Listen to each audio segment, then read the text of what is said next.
আজকালকার সমাজে প্রেম করা সহজ হয়ে গেছে, কিন্তু বিয়ে করা কঠিন।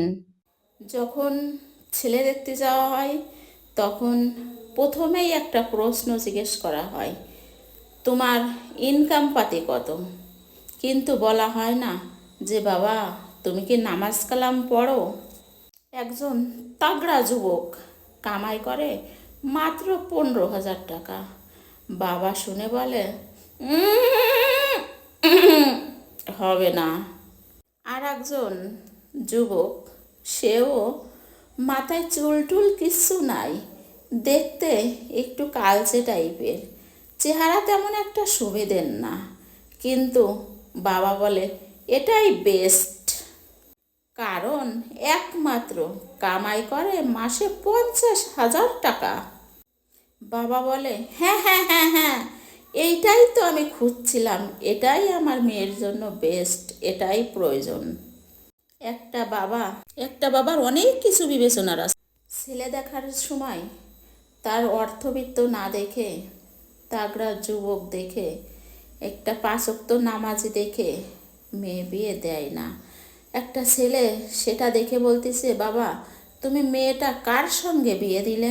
সে লোকটা ছিল টাকলা। তাই ছেলেটা বাবাকে প্রশ্ন করার পর বাবা বলতেছে কি, যে বাবা, টাকলা তাতে কি হয়েছে?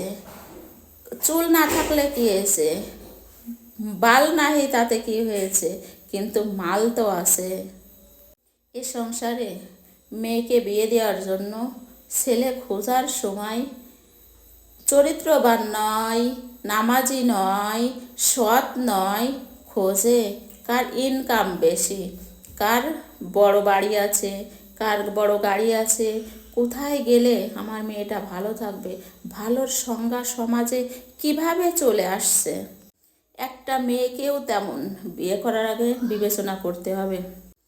আপনার স্বামী একবারে ফেরাউনের মতো খারাপ হবে না, একবার নিকৃষ্ট জালেম হবে না। হ্যাঁ, তবে অন্য কথা, যদি একদম নিকৃষ্ট জালেম হয়, আপনারে মারে ধরে বকে, হ্যাঁ আপনাকে যদি মারে ধরে রক্তাক্ত করে কাটে, এটা নাই ওটা নাই সেটা নাই, একদম জীবনটা গর্তে পড়ে গেছে, তাহলে আপনি ভেবে দেখবেন শরিয়াতে বিধান আছে সেখান থেকে ছেড়ে চলে আসার জন্য, তালাক নেওয়ার জন্য। বাট আপনি বিবেচনা করে দেখবেন, একটা স্বামীর 50 ভাগ যদি খারাপ থাকে আর 50 ভাগ যদি ভালো থাকে, তাহলে আপনি বিবেচনা করে দেখবেন। স্বামীর প্রতি ভালোবাসা দেখাতে হবে, স্বামীকে আবার ফিরে আনতে হবে আপনার দিকে। স্বামীকে ভালোবাসার জন্য ভালোবাসার মতো কাজ করতে হবে।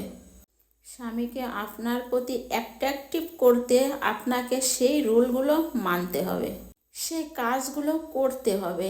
আপনি ইফোর্টই দিলেন না, জাস্ট আপনি সংসারটা শুরু করলেন, আপনি যার সঙ্গে ঘর করছেন সে মানুষটাকে আপনি বুঝে উঠতে পারলেন না, শাশুড়িকেও ভালোবেসে পারলেন না, আপনি যে সেরা সেটা ওই ফ্যামিলিকে দিতেও পারলেন না, দেখাতেও পারলেন না।